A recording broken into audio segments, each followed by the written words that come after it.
ஒரு மாறி உள்ளீடு கொண்ட உற்பத்தி, அதாவது production with one variable input என்பதை நம்ம பார்க்க போறோம்.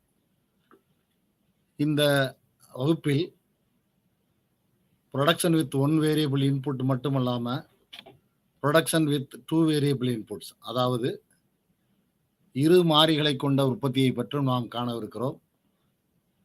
அது மட்டுமல்ல, உற்பத்தி என்றால் என்ன, உற்பத்தி சார்பு என்பது என்ன, உற்பத்தி காரணிகள் எவை எவை, அதே போன்று இந்த ஒன் வேரியபிள் இன்புட், அதாவது ஒரு மாறி உள்ளீடை கொண்ட உற்பத்தியிலே இருக்கக்கூடிய விதியான மாறும் விகித விளைவு விதி, அதையும் நாம் இந்த வகுப்பிலே காணவிருக்கிறோம். அது மட்டுமல்லாது, இரண்டு மாறிகளை கொண்ட உற்பத்தியிலே சம உற்பத்தி வளைகோடுகளை பற்றியும், சம உற்பத்தி வளைகோடு என்றால் என்ன, சம உற்பத்தி வளைகோட்டினுடைய பண்புகள் யாவை, சம உற்பத்தி செலவு கோடு என்றால் என்ன, உற்பத்தியாளர் சமநிலையை எவ்வாறு அடைவார், அதே மாதிரி உற்பத்தி சார்பு என்பதிலே இரண்டு மாறிகளை கொண்ட உற்பத்தி சார்பை சொன்ன காப்-டாக்லஸ் உற்பத்தி சார்பை பற்றியும் இந்த வகுப்பிலே காணவிருக்கிறோம். உற்பத்தி என்பது நுகர்வினுடைய அடுத்த கட்டமாக நாம் பார்க்க வேண்டியிருக்கிறது. பொருளாதாரத்திலே அனைத்து பொருளாதார நடவடிக்கைகளையும் எடுத்து செல்லக்கூடியது நுகர்வு என்றால், லாபத்தை நோக்கி இட்டு செல்வது என்பது உற்பத்தி ஆகும். உற்பத்தி என்பது பயன்பாட்டை உருவாக்குவது, கிரியேஷன் ஆஃப் யூட்டிலிட்டி என்று நாம் அறியலாம். அதாவது ஒரு உள்ளீடு என்பது இருக்கிறது, அந்த உள்ளீட்டை நாம் வகைப்படுத்தி முறைப்படுத்தி பயன்படுத்தி அதை வெளியீடாக கொண்டு வருகிறோம், அவுட்புட்டாக கொண்டு வருகிறோம்.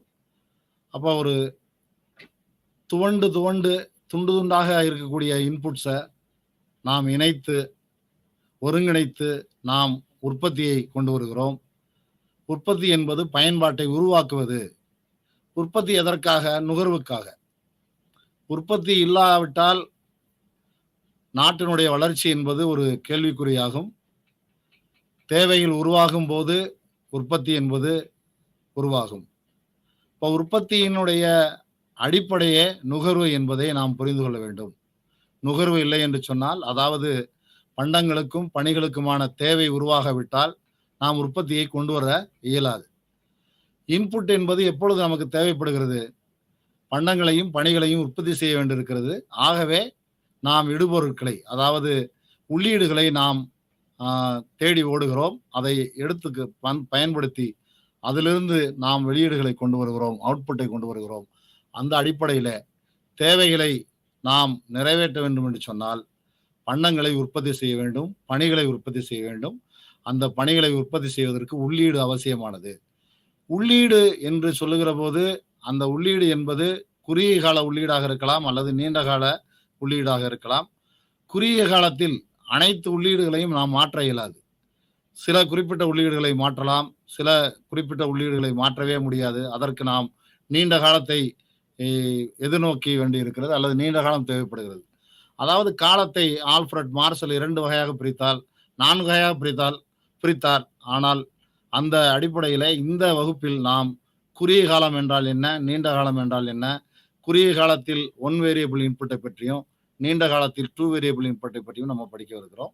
முதலிலே உற்பத்தியை என்றால் என்ன என்பதை நம்ம பார்த்தோம். உற்பத்தி செய்வதற்கு மூலதனம் அவசியமானது. மூலதனம் மட்டும் அவசியம் அல்ல, மூலதனத்தை சார்ந்து தொழில் அமைப்பும் இருக்க வேண்டும். தொழில் அமைப்பு இருந்தால்தான் எல்லா உற்பத்தி காரணிகளையும் ஒருங்கிணைத்து அதிலிருந்து நாம் உற்பத்தியை கொண்டு வர இயலும் என்ற அடிப்படையில் எல்லா ஃபேக்டர்ஸ் ஆஃப் ப்ரொடக்ஷன் நமக்கு தேவைப்படும் அப்படின்றதுலையும். ஆனால் மூலதனம் அதைவிட ரொம்ப முக்கியமானது என்பதை நாம் அறிய வேண்டியிருக்கிறது. உற்பத்தி என்பது பல நிலைகளை கடந்து வரக்கூடிய ஒன்றாகும். அப்படி கடந்து வருகிற போது சிற்றளவு உற்பத்தியாகவும் பேரளவு உற்பத்தியாகவும் இருக்கலாம், அல்லது ஸ்மால் ஸ்கேல் ப்ரொடக்ஷன் என்று ஆங்கிலத்திலே சொல்லுவோம். அதே மாதிரி லார்ஜ் ஸ்கேல் ப்ரொடக்ஷன் ஆங்கிலத்தில் சொல்லுவோம். ஸ்மால் ஸ்கேல் ப்ரொடக்ஷனில் பார்த்தீங்கன்னா செலவு அதிகமாக இருக்கும். அதிக பேரளவு உற்பத்திகளை பார்த்தோன்னா செலவு குறையும்.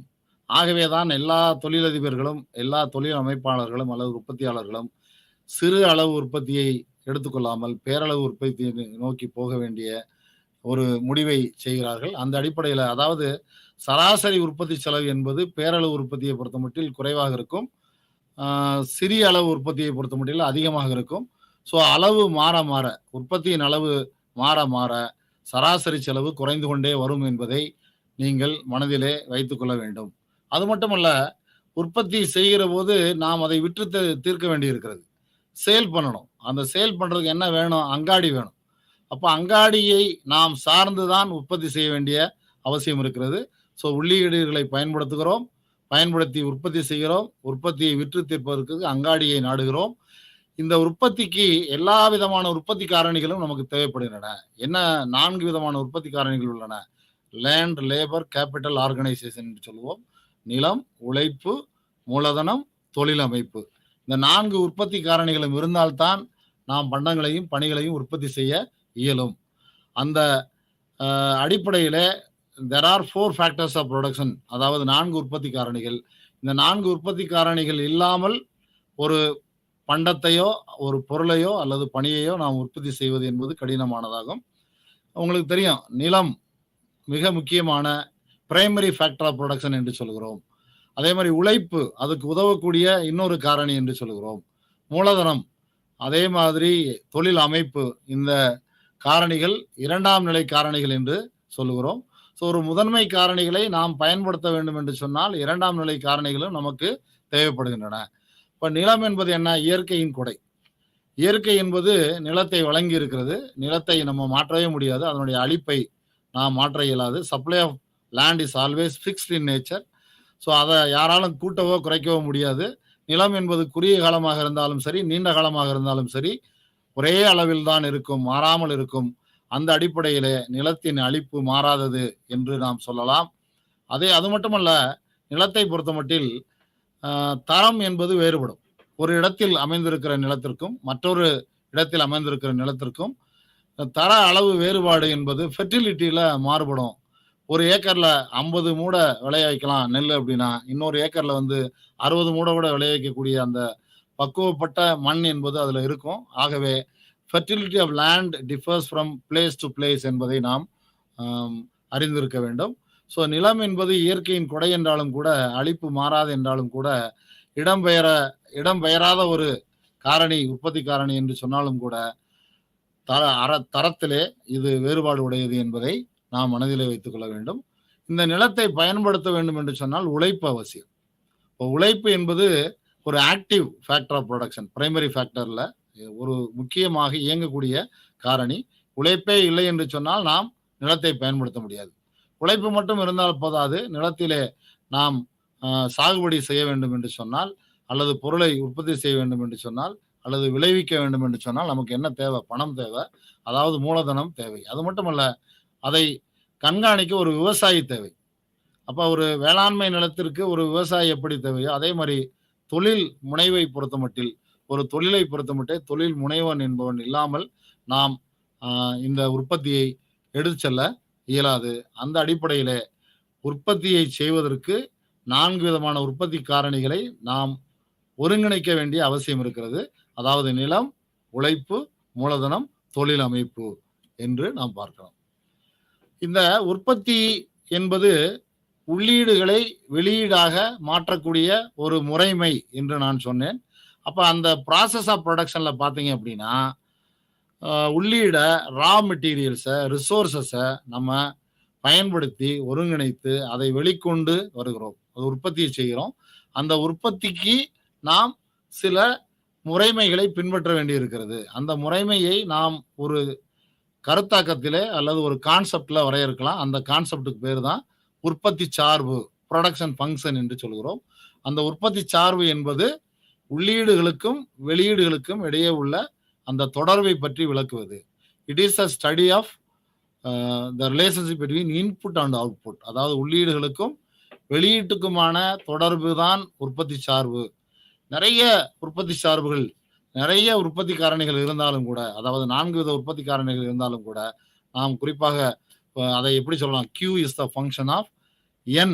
N for labour, N for land, L for labour, K for capital, T for தொழில் முனைவோர் என்ற அடிப்படையில நாம் அதை தொழில்நுட்பம் என்று இங்க போட்டிருக்கேன். அந்த அடிப்படையில நம்ம பார்க்கலாம். ஆனால் பொருளாதாரத்தில் எப்பொழுதுமே ஒரு ஃபேக்டர் மட்டும் நம்ம எடுத்துக்கிட்டோம் அப்படின்னா, அதுக்கு பேரு ஒன் ஃபேக்டர் வேரியபிள் அல்லது ஒன் வேரியபிள் ஃபேக்டர் புரொடக்ஷன் அப்படின்னு சொல்லுவோம். அதுல நீங்க இப்ப இந்த சமன்பாட்டை நாம் இப்படி சுருக்கி சொல்லலாம். Q is the function of K என்று சொல்லலாம், அல்லது Q is the function of N என்று சொல்லலாம். அதே போன்று Q is the function of K என்று சொல்லலாம், Q is the function of T என்று பிரித்து சொல்லலாம். அப்படி பிரித்து எழுதுகிற போது நமக்கு என்ன புரிகிறது? Production can be carried out with one variable input. ஒரே ஒரு மாறக்கூடிய காரணியை வைத்துக்கொண்டும் நாம் உற்பத்தியை மாற்றி அமைக்கலாம் என்பதுதான். ஸோ உற்பத்தி சார்பு என்பது உள்ளீடுகளுக்கும் வெளியீட்டுக்குமான அல்லது உற்பத்தி பொருளுக்கும் உற்பத்தி பணிகளுக்கும் உள்ளீடுகளுக்குமான தொடர்பு என்பதை நாம் புரிந்து கொள்ள வேண்டும். இந்த அடிப்படையில் குறுகிய காலத்தில் ஒரு முக்கியமான விதியை நாம் தெரிந்து கொள்ள வேண்டிய அவசியம் இருக்கிறது. அந்த விதி என்ன அப்படின்னா, லா ஆஃப் வேரியபிள் ப்ரொபோர்ஷன்ஸ், மாறும் விகித விளைவு விதி. மாறும் விகித விளைவு விதி இந்த தலைப்பிலேயே நமக்கு புரிந்து கொள்ளக்கூடிய ஒரு பக்குவம் என்பது இதிலே அடங்கி இருக்கிறது. என்ன அப்படின்னு பார்த்தோம் அப்படின்னா, ப்ரொபோர்ஷன்ஸ், அதாவது வேரியபிள் இன்புட்டினுடைய அளவை மாற்றி வைக்கும் பொழுது அவுட்புட் எப்படி மாறுது அப்படின்றது தான் இதில் படிக்க போகிறோம். இந்த மாறும் விகித விளைவு விதி, அப்போ விகிதாச்சாரங்களை மாற்றுகிற போது ஒரு ஃபேக்டரை மட்டும் மாற்றணும் அப்படின்னா அவுட்புட் எப்படி மாறுது அப்படின்றத விளக்குறது தான் இந்த லா ஆஃப் வேரியபிள் ப்ரொபோர்ஷன்ஸ். அதாவது when we change one variable input, what will be the change in output? அதாவது ஒரு மாறுகிற காரணியை மாற்றுகிற போது அந்த விகித மாற்றம் என்பது வெளியீட்டில் என்ன விதமான மாற்றத்தை கொண்டு வருகிறது என்பதை பற்றி படிப்பதுதான். அப்ப தெளிவா இது ஒரு குறுகிய கால விதி என்பது நமக்கு புரிகிறது. குறுகிய காலத்தில் மட்டும்தான் இந்த விதியை நாம் அமுல்படுத்த முடியும், படிக்க முடியும். அதாவது குறுகிய காலத்தில் ஒரு ஃபேக்டரை மட்டும் மாத்துறோம், மற்ற 3 ஃபேக்டர்ஸை மாறாமல் அப்படியே வச்சுக்கிறோம். அப்படி வச்சுக்கிட்டு படித்தோம் அப்படின்னா இந்த விதியை நாம் அமுல்படுத்தலாம் அல்லது ஒப்பிட்டு பார்க்கலாம். இந்த விதி என்பது குறுகிய கால விதி என்பதை மாணவியர்கள் நீங்கள் மனதிலே வைத்துக் கொள்ள வேண்டும். குறுகிய காலத்தில் மட்டும்தான் ஒரு வேரியபிளை நம்ம மாறுகிற வேரியபிளா இருக்கும். நீண்ட காலத்தில் பார்த்தோம் அப்படின்னா எல்லா வேரியபிளுமே மாற்றலாம். அப்போ எல்லா வேரியபிளையும் மாற்றுகிற போது அதனுடைய ரிசல்ட், அதனுடைய முடிவு என்பது அது வேரியிங் லெவல்ல இருக்கும். அந்த அடிப்படையில் பார்த்தோம் அப்படின்னா ஒன் வேரியபிள் இன்புட்டை வச்சுட்டு சொல்லப்பட்ட ஒரு முக்கியமான விதி என்பது இந்த மாறும் விகித விளைவு விதியாகும். இந்த மாறும் விகித விளைவு விதியை நாம் 3 நிலைகளிலே படிக்கப் போகிறோம். ஒன்று வளர்ந்த செல் விளைவு விதி, குறைந்த செல் விளைவு விதி, மூன்றாவது எதற்கணிய உற்பத்தி, அதாவது மாறா விளைவு விதி என்று நாம் சொல்லலாம். 3 நிலைகளில் இதை படிக்கிறோம்.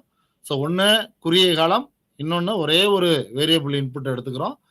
அந்த வேரியபிள் இன்புட்டை மாற்றும் போது பிற காரணிகள் மாறாமல் இருக்கும். அப்படி மாறாமல் இருக்கிற போது இந்த ஒரு வேரியபிள் ஃபேக்டரை மாற்றும் பொழுது உற்பத்தி என்ன விதமான மாறுகிறது என்பதை பற்றி படிக்க போகிறதா இந்த விதி.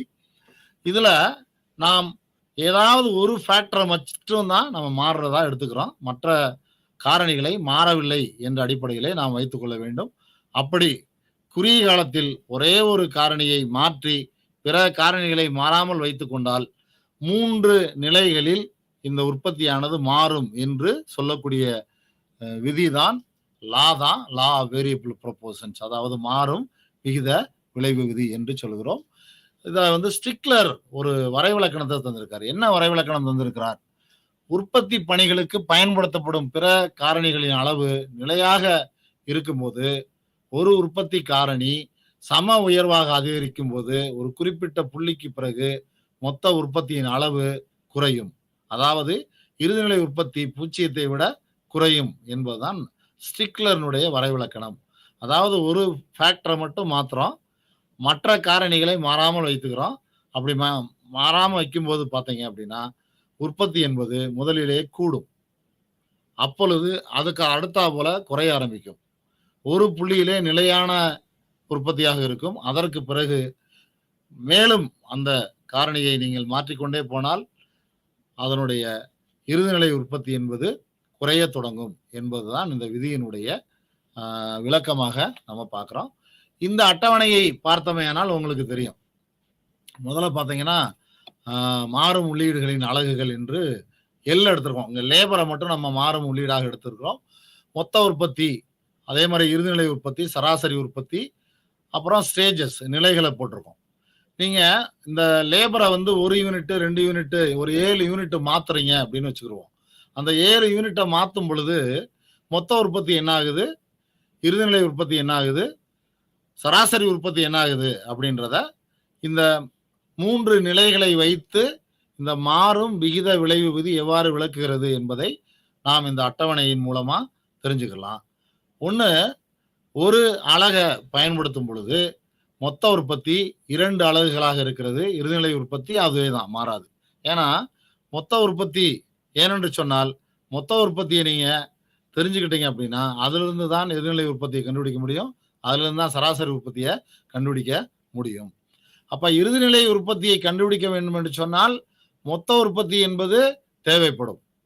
மொத்த உற்பத்தி என்பது அதே அளவு பிகினிங்ல இருக்கும் பொழுது இறுதிநிலை உற்பத்தி மாறாது, அதே தான் வரும். அதே மாதிரி சராசரி உற்பத்தியும் அதான்.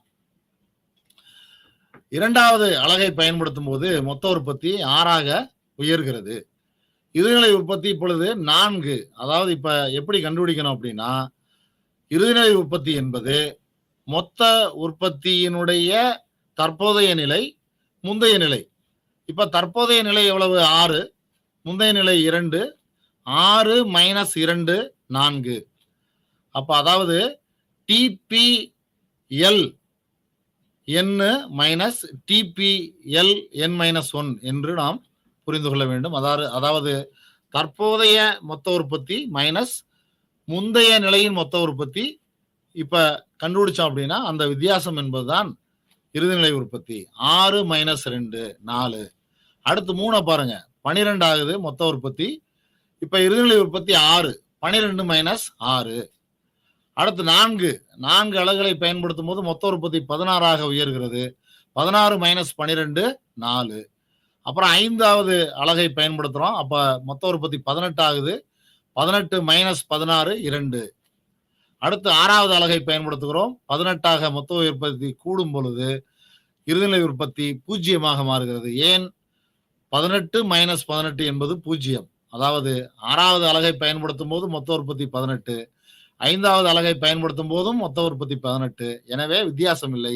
18 மைனஸ் 18 0 என்பதை நாம் போட்டிருக்கிறோம். 7வது அலகை பயன்படுத்தும் போது மொத்த உற்பத்தி 16ஆக உயர்கிறது. அந்த 16 என்பது மைனஸ் 18 இப்ப மைனஸ் 2ஆக மாறுகிறது. அப்ப இதுல என்ன தெரிய வருது அப்படின்னா, முதல் நிலையிலே மொத்த உற்பத்தி அதிகரித்துக் கொண்டே வருகிறது. 2வது நிலையிலே மொத்த உற்பத்தி அதிகரித்தாலும் அதிகரிக்கக்கூடிய விகிதாச்சாரம் என்பது குறைந்து கொண்டே வருகிறது. அதற்கு அடுத்தாற் போல மொத்த உற்பத்தி என்பது குறைய தொடங்கும் போது இறுதிநிலை உற்பத்தி எதிர்மறையாக செல்லுகிறது, மைனஸா மாறுகிறது. ஸோ 3 படிநிலைகள். முதல் படிநிலை மொத்த உற்பத்தி அதிகரித்துக் கொண்டே வருவது, கூடுகிற விகிதத்தில் கூடிக்கொண்டே வருவது, இன்க்ரீசிங் ரிட்டர்ன்ஸ் என்று சொல்லுவோம். அதற்கு அடுத்து total product increases at A diminishing rate. மொத்த உற்பத்தி கூடுகிறது, ஆனால் கூடுகிற விகிதம் என்ன ஆகுது? குறைந்து கொண்டே வருகிறது.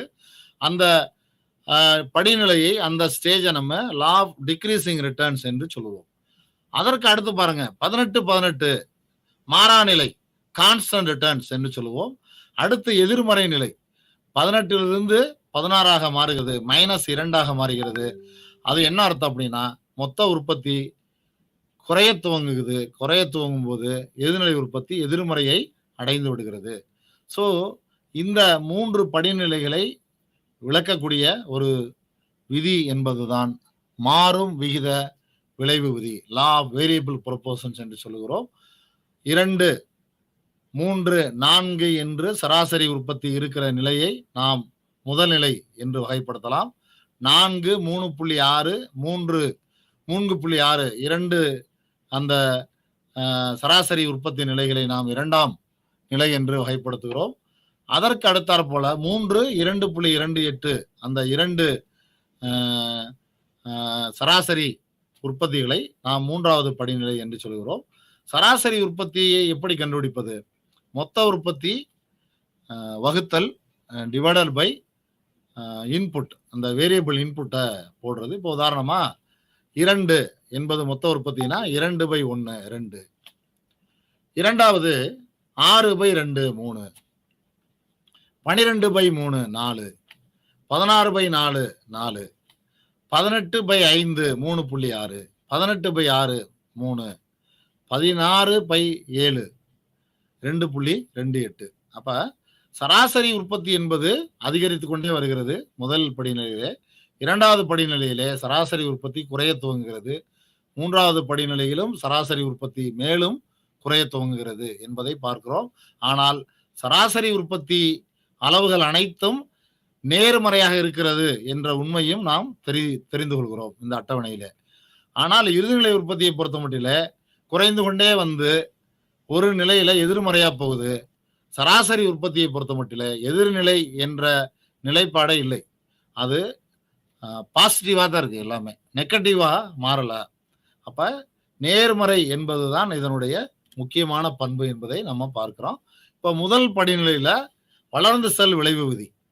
வளர்ந்த செல் விளைவு விதியில நீங்க இந்த வேரியபிள் இன்புட்டை கூட்டிகிட்டே போனோம் அப்படின்னா, இப்போ உதாரணமா லேபரை 1 யூனிட் கூட்டுறோம், 2 3 4 5 6 7 8 இப்படி கூட்டிகிட்டே போறோம் அப்படின்னா அவுட்புட்டும் கூடும். கூடுகிற வீதம் கூடிக்கொண்டே வரும். இதுதான் வளர்ந்த செல் விளைவு விதி. இப்போ உதாரணமா லேபரை 5 யூனிட் நம்ம மாத்துறோம் அப்படின்னா அவுட்புட்டு 6 யூனிட்டா கூடும். அடுத்து இது 6 யூனிட்டா மாத்துறீங்கன்னா அது 8 யூனிட்டா கூடும். அடுத்தது 7 யூனிட்டா வேரியபிள் கூட்டுறீங்க அப்படின்னா அது 10 12ன்னு மாறும். அப்ப மாறுகிற விகிதம் என்பது கூடிக்கொண்டே போகும். இதுதான் வளர்ந்த செல் விளைவு விதி. அதாவது ஈடு பொருட்களை, உள்ளீடுகளை அதிகரிக்கிற அளவை விட வெளியீடு என்பது அதிகமாக உயரக்கூடிய நிலையைத்தான் நாம் வளர்ந்த செல் விளைவு விதி என்று சொல்லுகிறோம். சிம்பிள் இங்கிலீஷ்ல சொல்லணும் அப்படின்னா, if we increase the variable input by a proportion, the output will increase more than proportionately than in the increase in input. அதாவது வேரியபிள் இன்புட்டை அதிகரிப்பதை விட அவுட்புட்ல ஏற்படுகிற மாற்றம் என்பது வேகமாக இருக்கும், அதிகரித்து கொண்டே செல்லும் என்பது இது முதல் படிநிலை. நாம் வரைபடத்திலே பார்க்கிற போது நீங்கள் தெளிவாக அதை புரிந்து கொள்ளலாம். இந்த வரைபடம் பாருங்க. இந்த வரைபடத்துல முதல் நிலையில இந்த கர்வு, அந்த பெரிய curve total product curve, TP அப்படின்னு வச்சுக்கணும். டிபிஎல் அப்படின்றது அதுங்க மேல இருக்கு, டிபிஎல் என்று வைத்துக் கொள்ள வேண்டும். எம்பி என்பது marginal product of labour, APL என்பது ஆவரேஜ் ப்ராடக்ட் ஆஃப் லேபர். அப்ப மொத்த உற்பத்தி கோடு, இறுதிநிலை உற்பத்தி கோடு, சராசரி உற்பத்தி கோடு, இந்த மூன்றையும் நாம் இந்த வரைபடத்திலே வரைந்திருக்கிறோம். எக்ஸ் அச்சில் மாறும் காரணியினுடைய அளவை போட்டிருக்கிறோம், ஒய் அச்சில் வெளியீடை போட்டிருக்கிறோம். அப்ப இந்த உள்ளீடை மாற மாற வெளியீடு எவ்வாறு மாறுகிறது என்பதை விளக்குவது என்பதுதான் டோட்டல் ப்ராடக்ட் ஆஃப் லேபர், அந்த டிபிஎல் கர்வு. அதுல ஏ என்ற புள்ளி வரைக்கும் நிலை 1, நிலை 2 அந்த டாட்டர் லைன் போட்டிருக்கோம் பாருங்க அது. மூன்றாவது நிலை டோட்டல் ப்ராடக்ட் கர்வ் குறைய ஆரம்பிக்கிற நிலை. அப்ப முதல் நிலையில் பார்த்தோமேனால் மொத்த உற்பத்தி அதிகரிக்கும் விகிதத்தில் அதிகரித்து கொண்டே வரும், கூடுகிற விதத்தில் கூடிக்கொண்டே வரும். அந்த நிலையில பார்த்தீங்கன்னா ஆவரேஜ் ப்ராடக்டும் அதிகரித்துக்கிட்டே வருது, மார்ஜினல் ப்ராடக்டும் மேலிருந்து கீழிருந்து மேல் நோக்கி போகுது. இப்ப 3 கோடுகளுமே டிபி என்ற கோடும், எம்பி என்ற கோடும், ஏபி என்ற கோடும் தோற்றுவாய் புள்ளியிலிருந்து, அதாவது பூஜ்ஜியத்திலிருந்து அப்படியே மேல போயிட்டே இருக்கு. ஸோ இதுதான் முதல் படிநிலை. அப்போ முதல் படிநிலையில் அனைத்தும் டிபி, எம்பி, ஏபி எல்லாமே நேர்மறையாக இருக்கிறது, பாசிட்டிவாக இருக்கிறது. அடுத்து இரண்டாவது படிநிலை பார்த்தீங்கன்னா டோட்டல் ப்ராடக்ட் கர்வ் வந்து உயர்ந்து கொண்டே வருகிறது. ஆனால் உயர்ந்து கொண்டு வந்து ஒரு உச்சி நிலையை அடைகிறது. அந்த உச்சி நிலையை அடைய முயலும் போது அதற்கு இடைப்பட்ட காலத்தில் மொத்த உற்பத்தி என்பது கூடிக்கொண்டே வந்து அது குறைகிற விகிதாச்சாரத்தை கொண்டுகிறது. அதாவது கூடுது, ஆனால் குறைந்த விகிதத்தில் கூடுகிறது. அதனாலதான் ஏபி கர்வ் வந்து மேலிருந்து கீழ் நோக்கி சரிய ஆரம்பிச்சிருது. எம்பி கோடும் மேலிருந்து கீழ் நோக்கி சரிய ஆரம்பிச்சிருது. நம்ம இதுல ஒரு முக்கியமான கருத்தை நான் சொல்லணும்னு நினைக்கிறேன். இந்த முதல் படிநிலையினுடைய முடிவில் இந்த புள்ளி, அந்த புள்ளியில முடிவு புள்ளியில பாத்தீங்கன்னா எம்பி வந்து உச்சநிலையை தொடும். எம்பி வந்து மேக்சிமம் பாயிண்ட் இருக்கும். அந்த பச்சை கோடை பாருங்க, அதை பார்த்தீங்கன்னா மேக்சிமம் பாயிண்ட் இருக்கு. அந்த பாயிண்ட்டை அட்டைன் பண்ண பிறகு பார்த்தீங்கன்னா எம்பி கோடு அப்படியே சரிந்து கீழ் நோக்கி வர ஆரம்பிச்சிருது. இரண்டாவது படிநிலையினுடைய முடிவில் எக்ஸ் அச்சை அந்த எம்பி கோடு தொட்டு விடுகிறது. பார்த்தீங்கன்னா தெரியும். அப்ப இரண்டாவது படிநிலையின் முடிவில் இறுதிநிலை உற்பத்தி என்பது 0 தொட்டு விடுகிறது, 0 என்று நாம் இந்த அட்டவணையிலிருந்து தெரிகிறோம். இந்த வரைபடத்திலிருந்து நம்ம தெரிஞ்சுக்கிறோம். அந்த 0வா இருக்கும் பொழுது மொத்த உற்பத்தியை பார்த்தீங்கன்னா மேக்சிமம் பாயிண்ட அடைஞ்சிருது. So maximum point is reached when MP is equal to 0. இறுதிநிலை உற்பத்தி 0 அடையும் போது மொத்த உற்பத்தி ஒரு இறுதிநிலை புள்ளியை எட்டி விடுகிறது என்பதை நாம் இந்த வரைபடத்தின் மூலம் அறிகிறோம். அதற்கு பின்னால் பார்த்தமையானால் டோட்டல் ப்ராடக்ட் கர்வ் வந்து மேலிருந்து கீழ் நோக்கி சரிய ஆரம்பிச்சிருது. So it is beginning to decline. அந்த டிக்ளைனிங் பாயிண்ட்ல பார்த்தீங்கன்னா ஏபி என்பது குறைய ஆரம்பிக்குது. ஆனால் ஏபி வந்து குறைய ஆரம்பித்தாலும் கூட எதிர்மறையா போகல, பாசிட்டிவா இருக்கு. ஆனால் எம்பியை பாருங்க, எம்பிஎல் பச்சைக்கோடு அந்த கீழ் நோக்கி சரிய ஆரம்பிச்சிருது. ஸோ கீழ் நோக்கி சரிய ஆரம்பித்தால் என்ன அர்த்தம்? 0க்கு கீழே போனால் நெகட்டிவ் ஆயிருது.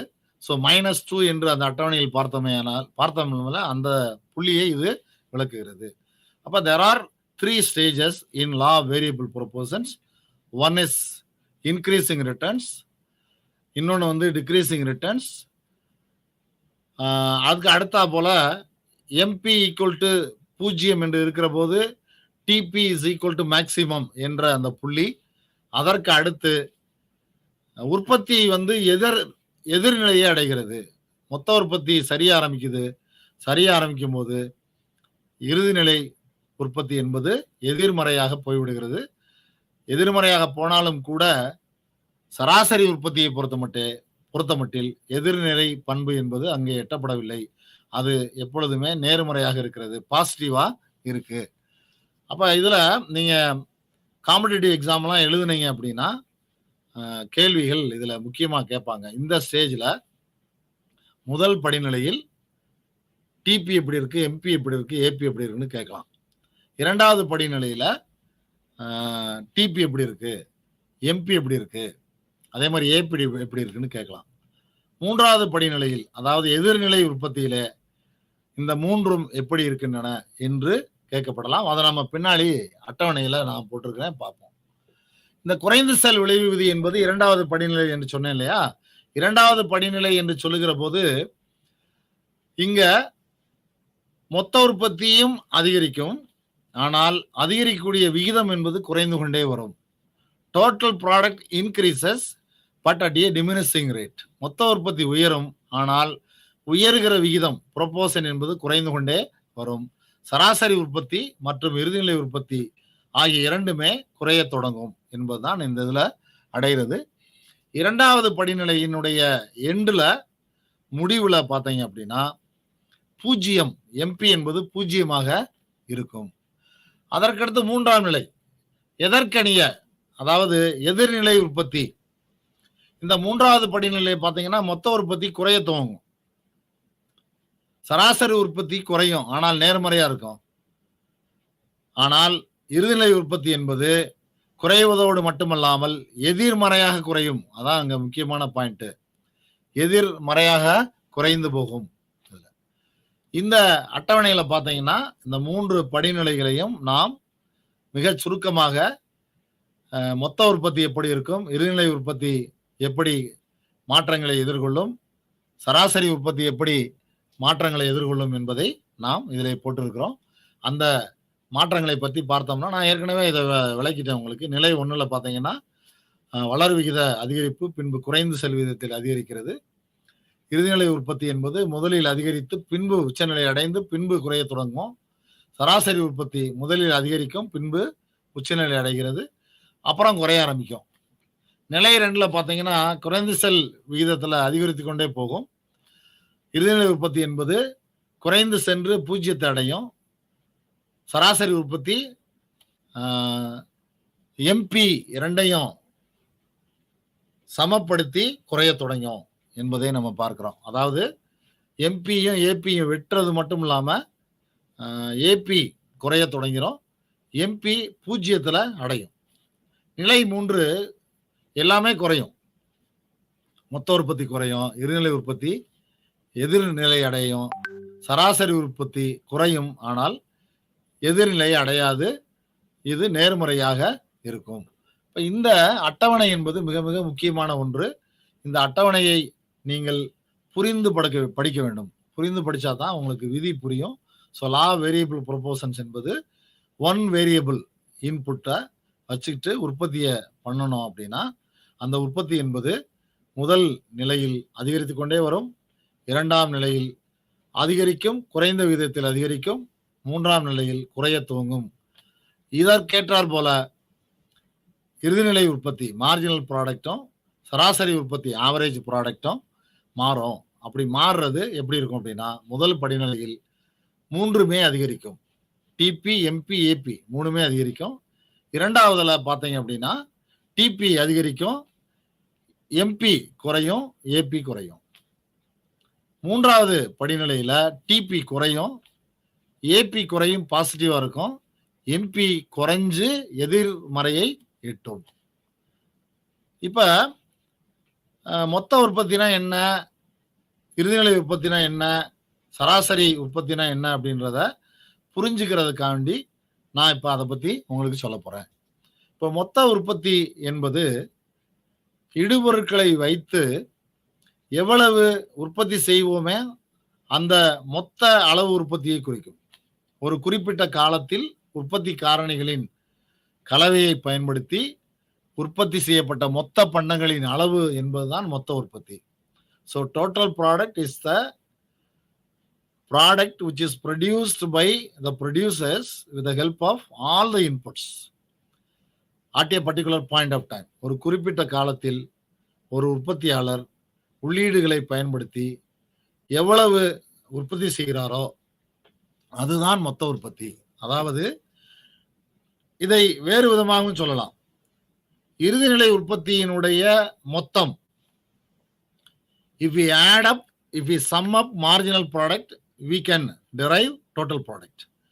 அதாவது மொத்த உற்பத்தி என்பது இறுதிநிலை உற்பத்திகளுடைய கூட்டல் என்று சொல்லலாம். அதனாலதான் TP is equal to sigma MP என்று நாம் சொல்லலாம். டிபி என்பது மொத்த உற்பத்தி, சிக்மா என்றால் கூட்டல் அல்லது மொத்தம், எம்பி என்பது இறுதிநிலை உற்பத்தி. இப்போ மொத்த உற்பத்தியை நாம் இப்படியும் வரையறை செய்யலாம். அடுத்து சராசரி உற்பத்தி, ஆவரேஜ் ப்ராடக்ட், ஏபி அப்படின்னு சொல்றோம். மொத்த உற்பத்தி தெரிஞ்சாதான் சராசரி உற்பத்தியை நம்ம கண்டுபிடிக்க முடியும். மொத்த உற்பத்தியை இடுபொருட்களுடைய எண்ணிக்கையால் வகுத்தால் கிடைப்பது சராசரி உற்பத்தி.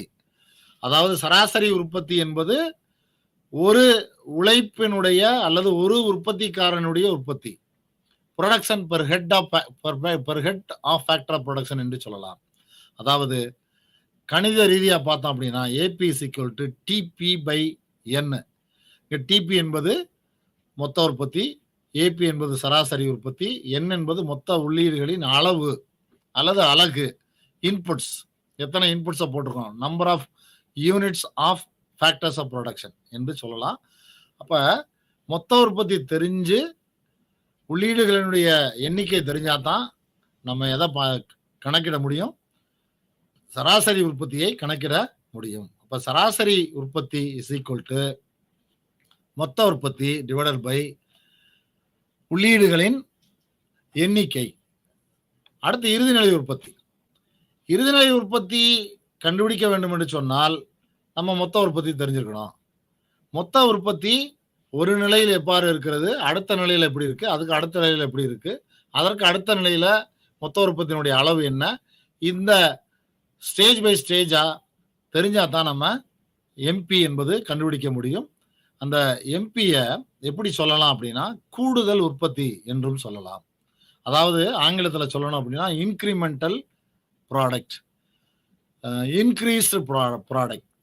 அப்போ ஒரு அலகை பயன்படுத்துகிறோம், ஒரு உற்பத்தி காரணியினுடைய அலகை பயன்படுத்தும் போது மொத்த உற்பத்தி வருது. அதற்கு அடுத்து அந்த ஃபேக்டரை கூட்டுறோம், கூட்டும் போது மொத்த உற்பத்தி கூடுது.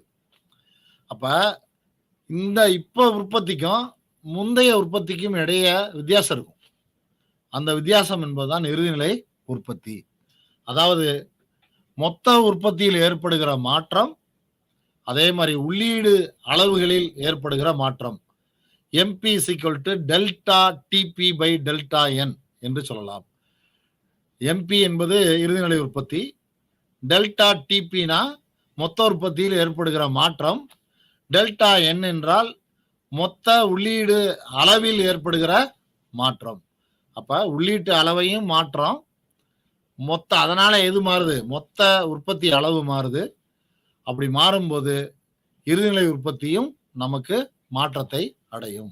எம்பி வேறு வகையில சொல்லணும் அப்படின்னா MP is equal to TPN minus TPN minus 1. N என்பது இப்போதைய உற்பத்தி, என் மைனஸ் 1 என்பது முந்தைய அளவு உற்பத்தி.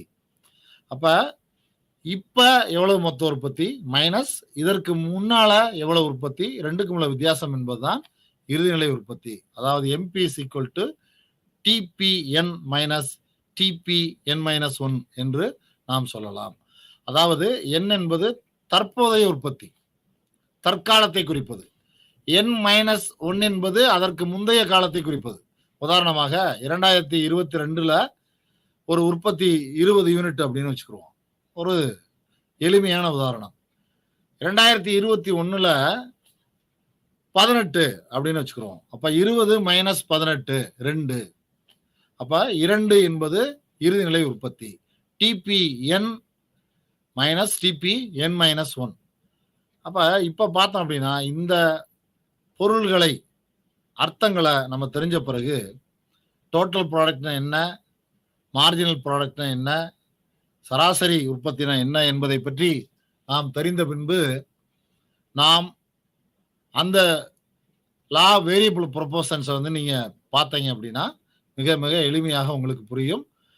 மொத்த உற்பத்தி எப்படி மாறுகிறது, இறுதிநிலை உற்பத்தி எந்த நிலையில் மாறுகிறது, சராசரி உற்பத்தியினுடைய நிலைப்பாடு என்ன, மாறுகிறதா, மாற்றம் என்றால் கூடுகிறதா அல்லது குறைகிறதா என்பதை பற்றி நீங்கள் எளிமையாக புரிந்து கொள்ள முடியும். Now we come to production with two variable inputs. இரண்டு மாறிகளை கொண்ட உற்பத்தி, டூ வேரியபிள் இன்புட்ஸ். அதை வச்சுட்டு எப்படி நம்ம உற்பத்தியை மாத்துறது அப்படின்ற பத்தி படிக்க போறோம். இதுல சம உற்பத்தி வளைகோடுகள் என்பதுதான் மிக மிக முக்கியமான ஒன்று. ஐசோகுவான்ஸ் என்று நாம் சொல்லுவோம். ஐசோகுவான்ட் கர்வ் என்றும் சொல்லலாம், ஐசோகுவான்ஸ் என்று சுருக்கமாக சொல்லலாம். சம உற்பத்தி கோடுகள் அல்லது வளைகோடுகள், கர்வ்ஸ் என்றால் வளைகோடுகள் என்று சொல்லுவோம். இதுல எப்படி நீங்க கன்சியூமர் பிஹேவியர்ல நுகர்வோர் நடத்தை பற்றி படிக்கும் பொழுது இரண்டு உற்பத்தி பண்டங்களை வைத்து ஒரு நுகர்வோர் எவ்வாறு உச்சநிலையை அடைந்தார் என்பதை பற்றி படிச்சிருப்பீங்களோ அதே மாதிரி இங்க இரண்டு இன்புட்டை வச்சுட்டு இரண்டு உள்ளீடுகளை வைத்துக்கொண்டு எவ்வாறு ஒரு உற்பத்தியாளர் உற்பத்தியை பெருக்குகிறார், அப்படி பெருக்கும்போது அதிகரிக்கும் போது அவருடைய லாபம் என்பது அல்லது திருப்தி என்பது எவ்வாறு எட்டப்படுகிறது என்பதை பற்றி நாம் இந்த பாடத்திலே தெள்ள தெளிவாக நம்ம புரிந்து கொள்ளலாம். அப்ப we take two inputs, variable inputs. முதல் வேரியபிள் ப்ரொபோஷன்ல என்ன பார்த்தோம்? ஒரே ஒரு ஃபேக்டர் மட்டும் மாறுது அப்படின்னு வச்சுக்கிட்டோம். ஆனால் இங்க 2 ஃபேக்டர்ஸ் வேரியபிள் ஃபேக்டர்ஸா மாறுது. அதான் ஒண்ணுக்கும் அந்த முக்கியமான வித்தியாசம் என்ன அப்படின்னா, அங்க ஒரே ஒரு இன்புட் மாறுது. இந்த பாடத்தை பொறுத்த மட்டில் 2 ஃபேக்டர்ஸ் ஆஃப் ப்ரொடக்ஷன் மாறுகின்றன. there are 2 வேரியபிள் இன்புட்ஸ் என்று சொல்கிறோம். ஐசோகுவான்ட்னா என்ன? சம உற்பத்தி வளைகோடு என்பது 2 உற்பத்தி காரணிகள். உதாரணமா நம்ம உழைப்பையும் மூலதனத்தை எடுத்துக்கிறோம். பல்வேறு அளவுகள்ல மாற்றும் போது அது மாறும். உற்பத்தி காரணிகள் மாறலாம், ஆனால் உற்பத்தியின் அளவு மாறாது. அது சமமாகத்தான் இருக்கும். அப்படி இருந்தால் அதை நாம் சம உற்பத்தி வளைகோடுகள் என்று நாம் அழைக்கலாம். நீங்க உழைப்பையும் மூலதனத்தையும் எப்படி வேணாலும் மாத்திக்கலாம்.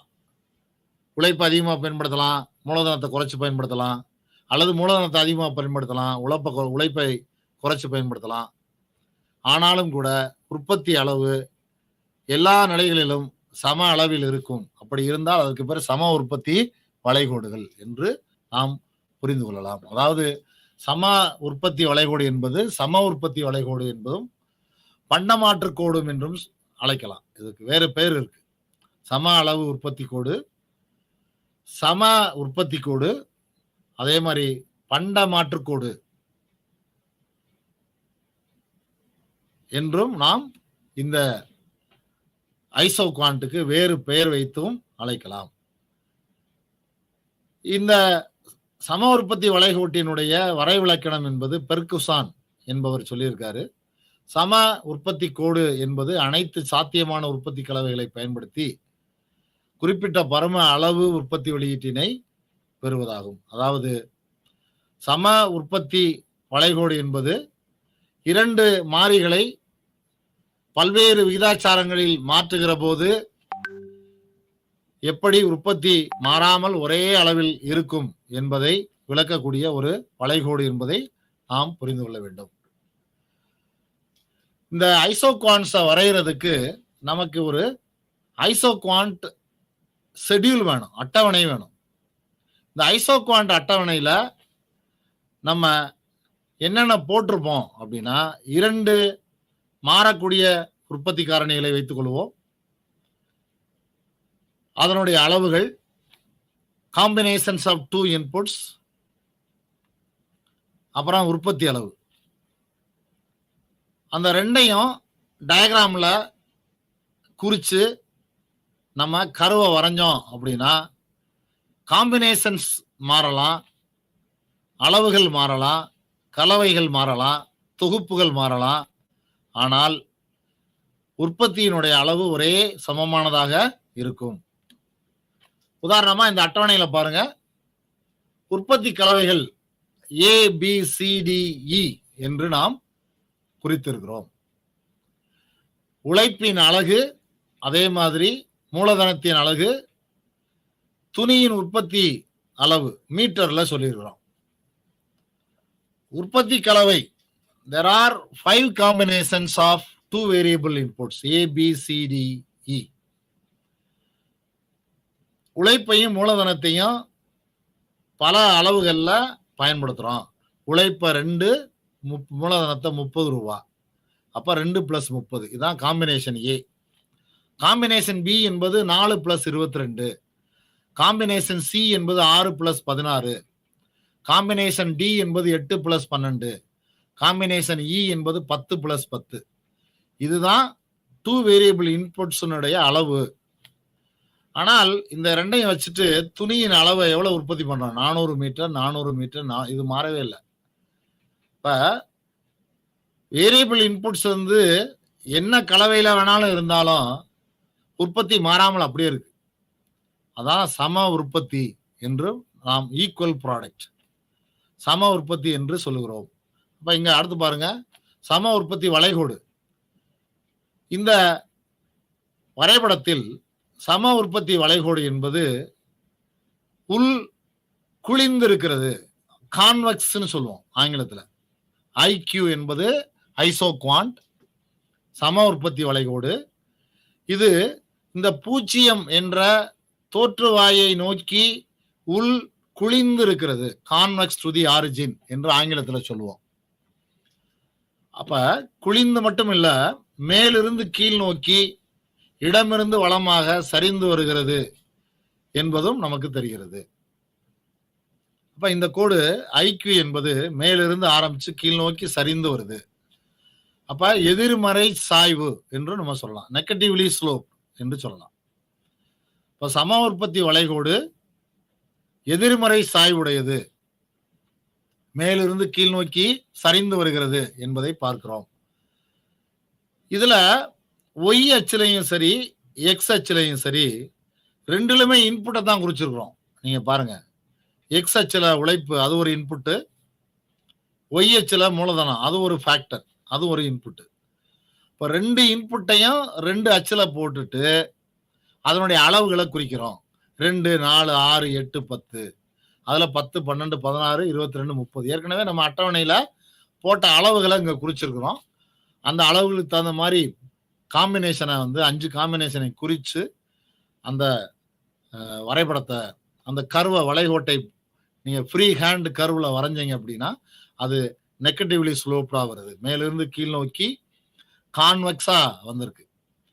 அப்ப உதாரணமா 5 புள்ளி இருக்கு பாருங்க, 1, 2, 3, 4, 5 புள்ளி இருக்கு. 5 புள்ளியில எந்த புள்ளியை எடுத்தாலும் உற்பத்தி மாறாது, 400 தான்.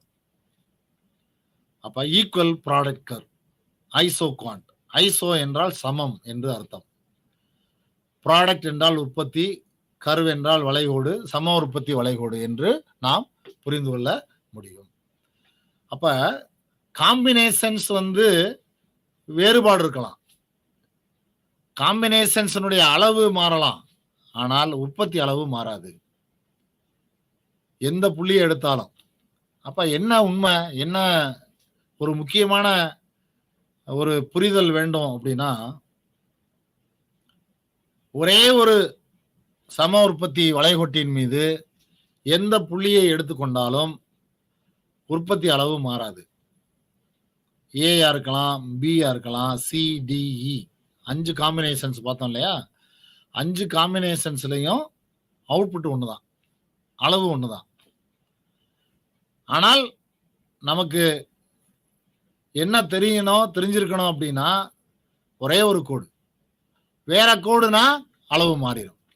அப்போ ஒரே கோட்டின் மீது, ஒரே சம உற்பத்தி வளைகோட்டின் மீது எந்த புள்ளியை எடுத்துக்கொண்டாலும் உற்பத்தியின் அளவு மாறவே மாறாது. இதுதான் ஐசோகுவான்ஸ் மேப் என்று ஒன்று இருக்கு. இப்ப சென்ற வரைபடத்தில் ஒரே ஒரு வளைகோடு மட்டும் பார்த்தோம்.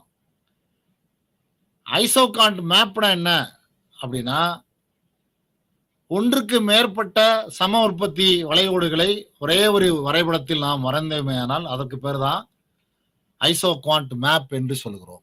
அதாவது a family of isoquants. When we have more than one isoquant, ஒன்றுக்கு மேற்பட்ட சம உற்பத்தி வளைகோடுகள் ஒரு வரைபடத்திலே காணப்பட்டால் அதற்கு பெயர் தான் ஐசோகுவான்ட் மேப் என்று நாம் புரிந்து கொள்ள வேண்டும்.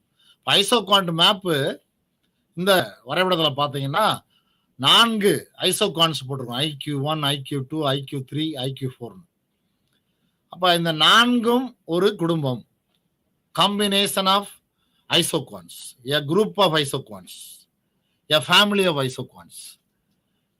அப்ப a familyனா குறைந்தபட்சம் 20 இருக்கணும், அப்பதான் ஒரு குடும்பம் என்று அழைக்கலாம். அதே மாதிரி குறைந்தபட்சம் 2 சம உற்பத்தி வளைகோடுகளோ அல்லது அதற்கு மேற்பட்ட வளைகோடுகளோ ஒரு வரைபடத்தில் இருந்தால் அதற்கு பேர் தான் ஐசோகுவான்ட் மேப் என்று சொல்லலாம். இந்த ஐசோகுவான்ட்ஸுக்குன்னு சில சிறப்பியல்புகள் உள்ளன, சிறப்பு பண்புகளை நாம் இப்போ பார்க்க போறோம்.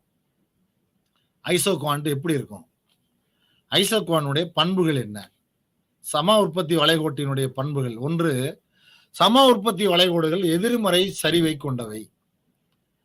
ஐசோகுவான்ட்ஸ் ஆர் நெகட்டிவ்லி ஸ்லோப். இந்த வரைபடத்தில் பாருங்க, மேலிருந்து கீழ் நோக்கி சரிந்து வருகிறது, நெகட்டிவ்லி ஸ்லோப்டா இருக்கு. 2 தோற்றுவாய் நோக்கி குவிந்து காணப்படும். ஃபர்ஸ்ட் டயக்ராம் மட்டும் தான் நீங்க எடுத்துக்கணும். அடுத்த டயக்ராம் வந்து இதுல வராது, அப்படி இருக்காது. அப்படி இருந்தா அதனுடைய தன்மை மாறிடும். இப்ப கான்வெக்ஸா இருக்கிறது முதல் வரைபடத்துல பாருங்க. கான்வெக்ஸா இருந்தா எம்ஆர்டிஎஸ் அப்படின்னா என்ன அர்த்தம்னா marginal rate of technical substitution என்று பெயர். அது அது எப்படி அதை கண்டுபிடிக்கலாம் அப்படின்னா ஐசோகுவான்ட் கர்வினுடைய சாய்வை ஸ்லோப்பை கண்டுபிடிச்சிங்கன்னா அதுதான் MRTS. The slope of isoquant is called MRTS, marginal rate of technical substitution. அப்ப இந்த முதல் வரைபடத்துல ஒய்யினுடைய மாற்றத்தை கண்டுபிடிச்சு எக்ஸனுடைய மாற்றத்தால வகுத்தீங்க அப்படின்னா அதுதான் எம்ஆர்டிஎஸ். அப்படிதான் இருக்கும் ஃபர்ஸ்ட் டயக்ராம் மாதிரி. எம்ஆர்டிஎஸ் குறைந்து கொண்டே வந்தால்தான் சம உற்பத்தி வளைகோடு என்பது சாத்தியமாகும். நேர்கோடாக இருக்காது. நேர்கோடா இருந்தா என்ன ஆகும்? எம்ஆர்டிஎஸ் கான்ஸ்டன்டா இருக்கும், மாறாத எம்ஆர்டிஎஸ். கான்கேவா இருந்தா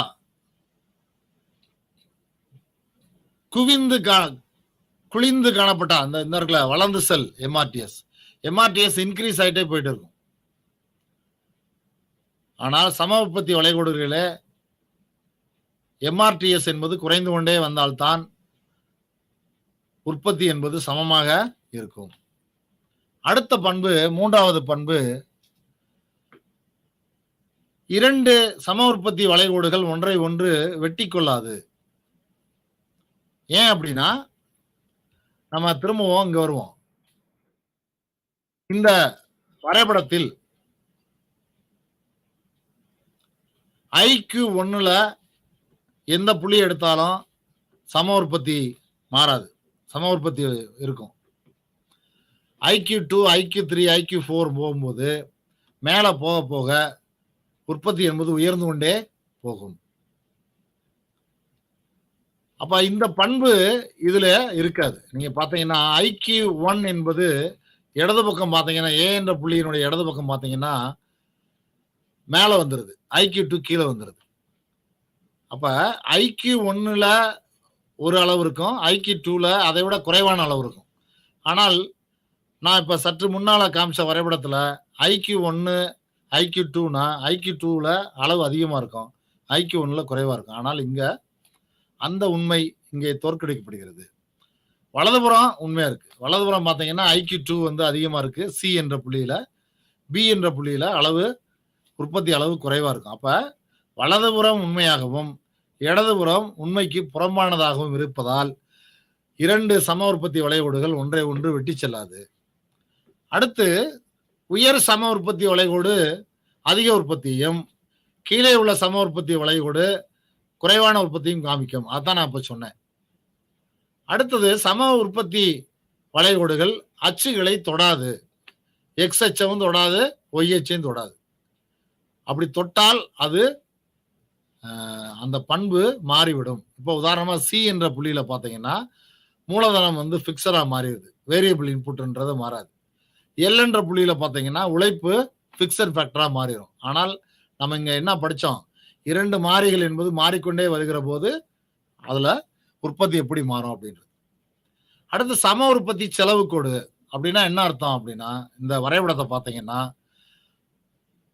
இந்த டயக்ராம் ABCDE 5 கலவைகள் பார்த்தோம் இல்லையா? அந்த 5 கலவைகள்லையும் மொத்த செலவு மாறாமல் இருக்கும், மொத்த உற்பத்தி செலவு மாறாது. இன்புட் மாறலாம், ஆனால் மொத்த உற்பத்தி செலவு மாறாது. இந்த உற்பத்தி செலவு கோடு இருந்தால்தான் செலவையும் உற்பத்தியும் வைத்து நாம் ஒப்பிட்டு பார்த்து அது லாபமா அல்லது நஷ்டமா என்று முடிவுக்கு வரலாம்.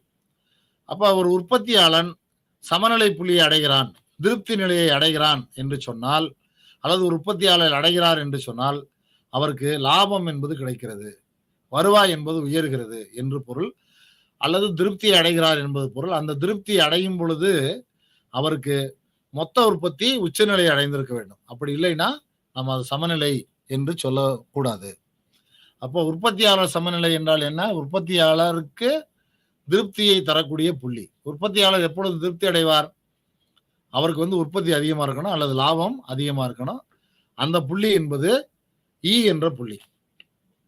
இ என்ற புள்ளி என்பதுதான் சமநிலை புள்ளி. இ என்ற புள்ளியில பார்த்தீங்கன்னா ஓஎன் என்பது மூலதனம், ஓஎம் என்பது உழைப்பு. அப்போ ஓஎன் உழைப்பையும் ஓஎம் உழைப்பையும் ஓஎன் மூலதனத்தையும் பயன்படுத்தும் பொழுது உற்பத்தியாளர் சமநிலை அடைகிறார். உற்பத்தியாளர் சமநிலை அடைகிறார் என்று சொன்னால் என்ன அர்த்தம்? இ என்ற புள்ளியில் சமநிலை அடைகிறார் என்பது பொருள். இ என்ற புள்ளி மொத்த செலவு கோடும் மொத்த உற்பத்தி கோடும் தொடுகிற புள்ளி. The tangential point between isoquant curve and isocost curve. Isocost curve is tangent to isoquant at point E. E என்ற புள்ளியில சம உற்பத்தி வளைகோடும் சம உற்பத்தி செலவு கோடும் ஒன்றை ஒன்று தொடுகிறது. அப்படி தொடும்போது உற்பத்தி என்பது உச்சநிலை அடைகிறது என்று பார்க்கிறோம். இறுதியாக காப் டாக்லஸ் உற்பத்தி சார்பு. அமெரிக்கர்கள் ஸ்டாட்டிஸ்டிஷியன்ஸ் இவங்க வந்து ஒரு மேனுஃபேக்சரிங் இண்டஸ்ட்ரியில போய் ஒரு ஆய்வு நடத்துறாங்க. அப்ப உழைப்பையும் மூலதனத்தையும் பயன்படுத்தும் பொழுது உற்பத்தி என்பது எவ்வாறு இருக்கிறது? அப்ப 2 வேரியபிள் இன்புட். அவங்க சொன்ன ப்ரொடக்ஷன் ஃபங்க்ஷனுக்கு பேரு Q is equal to A L power alpha K power beta. Q என்பது உற்பத்தி, A என்பது கான்ஸ்டன்ட், L என்பது லேபர், K என்பது கேபிட்டல். இந்த 2 இன்புட்டையும் மாத்த அளவும் மாறுது, Qவும் மாறுதுன்னு கண்டுபிடிச்சாங்க. ஆனால் அப்படி கண்டுபிடிக்கிற போது உழைப்பு வந்து அதிகமாக பங்கெடுத்ததையும் மூலதனம் குறைவான பங்கை வகுத்ததையும் கண்டுபிடித்தார்கள். அதுதான் காப் டாக்லஸ் ப்ரொடக்ஷன் ஃபங்க்ஷனுடைய ஒரு முக்கியமான பண்பு. இந்த ஆல்பா பிளஸ் பீட்டா என்ற அந்த பாராமீட்டர்ஸை வச்சு இந்த உற்பத்தி அளவு மாறுகிறதா, குறைகிறதா அல்லது கூடுகிறதா என்றும் அவர்கள் விளக்கினார்கள். Alpha plus beta is equal to 1னா கான்ஸ்டன்ட் ரிட்டர்ன்ஸ் டு ஸ்கேல், மாறா விகித விளைவு என்று சொன்னார்கள். Alpha plus beta less than 1 என்று சொன்னால் குறைந்த செல் விகித விளைவு என்று சொன்னார்கள். Alpha plus beta greater than என்று சொன்னால் அதிகரித்து வருகிற விளைவு என்று சொன்னார்கள். இப்போ காப் டாக்லஸ் ப்ரொடக்ஷன் ஃபங்க்ஷன் என்பதும் அதே மாதிரி ஐசோகுவான்ஸ் என்ற அந்த பாடமும் 2 வேரியபிள் இன்புட்ஸை வச்சுட்டு உற்பத்தி எப்படி மாறுகிறது என்பதை படிக்க உதவக்கூடிய பாடங்கள். ப்ரொடக்ஷன் வித் 1 வேரியபிள் இன்புட்ல நம்ம என்ன படித்தோம் அப்படின்னா, ப்ரொடக்ஷன் வித் 1 வேரியபிள் இன்புட்ல லா வேரியபிள் ப்ரொபோர்ஷன்ஸ் படித்தோம். அதில் குறுகிய கால உற்பத்தி என்பதை மையமாக வைத்து அந்த பாடம் விளக்கப்பட்டிருக்கிறது என்ற உண்மையை நம்ம அறிந்து கொண்டோம். அது மட்டுமல்ல, ஒரே ஒரு ஃபேக்டர் வந்து மாறும், மற்ற காரணிகள் மாறாது என்ற அந்த விஷயமும் நம்ம தெரிஞ்சுக்கிட்டோம். ஒரு ஃபேக்டரை மாறும்போது அந்த மாறும் விகித விளைவு விதி என்பது மொத்த உற்பத்தியில் என்ன விதமான மாற்றத்தை ஏற்படுத்துகிறது, இறுதிநிலை உற்பத்தியில் என்ன வித மாற்றத்தை ஏற்படுத்துகிறது, அதே மாதிரி சராசரி உற்பத்தி எப்படி மாறுகிறது என்பதையும் நாம் தெரிந்து கொண்டோம். அது மட்டுமல்ல, உற்பத்தி காரணிகள் எவை? நிலம், உழைப்பு, மூலதனம், தொழில் அமைப்பு. இந்த உற்பத்தி காரணிகள் இல்லாமல் உற்பத்தி என்பது நமக்கு கிடைக்காது என்றும் நாம் அறிந்து கொண்டோம். அது மட்டுமல்ல, ஒரே ஒரு காரணியை மட்டும் பயன்படுத்துவது என்பது உண்மைக்கு புறம்பானது. ஆகவே உற்பத்தியாளர் ஒன்றுக்கு மேற்பட்ட காரணிகளையும் பயன்படுத்தலாம். 2 காரணிகளை பயன்படுத்தி மாறுகிற காரணிகளை வைத்துக்கொண்டு பிற காரணிகளை மாறாமல் இருக்கிறது என்று வைத்துக்கொண்டு ஆய்வு செய்தமையானால் உற்பத்தியாளர் எவ்வாறு சமநிலையை அடைந்தார் என்பதையும் நாம் இந்த வகுப்பிலே பார்த்தோம். அப்படி பார்த்ததுல வந்து சம உற்பத்தி வளைகோடுகள் என்பது ஒரு முக்கியமான கருத்தாக்கம். சம உற்பத்தி வளைகோடுகள் என்பது 2 மாறுகிற காரணிகள் அளவுகளை மாற்றி நாம் உற்பத்தியை செய்தாலும் உற்பத்தி என்பது மாறவே மாறாது என்ற ஒரு ஃபேக்டும் நம்ம இந்த பாடத்துல இருந்து தெரிஞ்சுக்கிட்டோம். அது மட்டும் இல்ல, அந்த சம உற்பத்தி வளைகோடுகள் என்பது ஒன்றுக்கு மேற்பட்ட கோடுகளாக இருந்தால் அதற்கு பேரு வரைபடம், ஐசோகாண்ட் மேப் என்ற போன்ற ஒரு கருத்தும் நமக்கு தெரிந்து விட்டது. அப்படி பார்க்கிற போது ஒரு பண்பை நாம் புரிந்து கொண்டோம். என்ன பண்பு? கீழே இருக்கக்கூடிய ஐசோகாண்ட் என்பது ஐசோகாண்ட் என்பது சம உற்பத்தி வளைகோட்டினுடைய கீழ்நிலை புள்ளியையும், மேலே உள்ள ஐசோகாண்ட் என்பது உற்பத்தியினுடைய அதிகரிப்பு நிலையையும் காண்பிக்கிறது என்பதை நாம் இந்த பாடத்திலிருந்து அறிந்து கொண்டோம். அப்ப low level of isoquant shows low level of output, higher level of isoquant shows higher level of output என்ற ஒரு முக்கியமான ஃபேக்டும் இதுல இருந்து நம்ம தெரிஞ்சுக்கிட்டோம். அந்த அடிப்படையில் இந்த உற்பத்தி பாடம் என்பது மிக மிக முக்கியமான ஒரு பொருளாதார கருத்து. பொருளியல் நுகர்வுக்கு அடுத்து உற்பத்தி என்பதுதான் இரண்டாவது நிலையை பிடிக்கிறது. There are 5 subdivisions of economics. ஒன்று வந்து நுகர்வு, இன்னொன்று உற்பத்தி, மூன்றாவது வந்து பகிர்வு, நான்காவது வந்து பரிமாற்றம், 5 வந்து பணம், அதாவது ஃபைனான்ஸ் என்று சொல்லுவோம், பப்ளிக் ஃபைனான்ஸ். இந்த 5 உட்பிரிவுகளிலும் இரண்டாவது மிக முக்கியமான உட்பிரிவு உற்பத்தி என்பதை நாம் இந்த வகுப்பிலிருந்து தெரிந்து கொண்டிருக்கிறோம். உற்பத்தி இருந்தால்தான் ஒரு உற்பத்தியாளன் அவனுடைய தொழிலை மிகச் சிறப்பாக நடத்த முடியும். அந்த தொழில் லாபகரமாக இயங்க வேண்டும் என்று சொன்னால் உற்பத்தி என்பது முக்கியமானது. உற்பத்தி வர வேண்டும் என்று சொன்னால் காரணிகளை நாம் மாற்றி மாற்றி போட வேண்டும். காரணி என்பது குறுகிய காலத்தில் வந்து